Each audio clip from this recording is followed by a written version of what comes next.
The Maximo work order has a tremendous amount of information, a lot of it copied over from various points in the system that contribute to the work order. Work type, failure class, problem code, these are all important when it comes time to step back and look at how effectively we dealt with the situation. Our job plan and safety plan also have information that will direct the tradesperson to effectively deal with a problem. Our supervisor and lead technician are included in this, as well as the owner group. The details of the job plan are contained on the Plans tab. The steps that the tradesperson will need to carry out to address this problem are listed here, as is the craft skill level required to deal with the problem.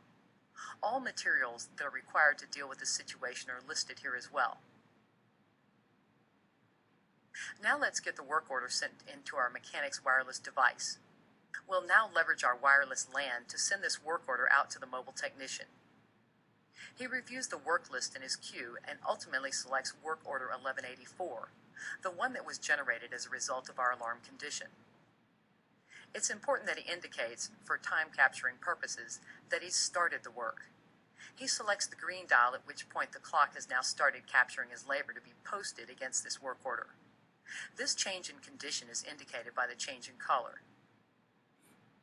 It's also important that the tradesperson take ownership of the work so that no one else within that maintenance group takes the work order to do as well. Before getting too deeply into the work, he'll want to have a look at the asset details.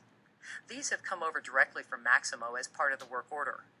The technician can see the capacity, size, speed, and the pump that's to be worked on, the size of the motor that drives the pump, and spare parts that are typically consumed when dealing with any situation with this pump.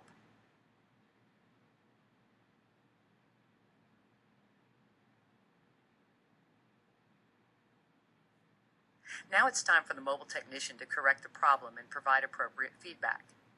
We'll start by selecting work order from our work list on our mobile device. The one in green is the one that's currently in progress. We'll also review the task steps that we've had to complete in order to address this situation, as well as the materials that have been consumed. Providing a failure report is critical for effective feedback. This allows us to evaluate the effectiveness of some of the decisions that we made in dealing with the situation. We already have a symptom. We need to identify the cause for this problem. With our mobile device, we've linked back to the server to retrieve the possible causes and selected a mechanical assembly failure as the cause for this problem. We also need to identify what it was that we chose to do about this problem. Here we select Adjust Component, because we found that adjusting the component would be the easiest and most effective way to deal with this particular situation. That may not always be the case. Additionally, we've observed that increasing the frequency of the PM may in fact have an influence on reducing these failures. So we note that as a remark in our failure report. We now need to complete our labor booking. We do that by selecting the red timer at the top of the screen. The end date and time are automatically populated to go with the start date and time that were automatically populated when we hit the start timer. The only aspect really left to do is change the status of the work order. We do this by selecting Completed from the drop-down list. We have one last opportunity to offer any information that may help those who run into similar situations in the future. We can add unlimited text here. After we're done, we can see from our work list that our work is completed, the status is changed to complete, and we're ready to send the details back to the server.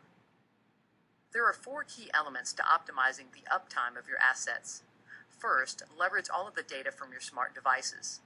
Second, be able to recognize potential issues before they become real problems.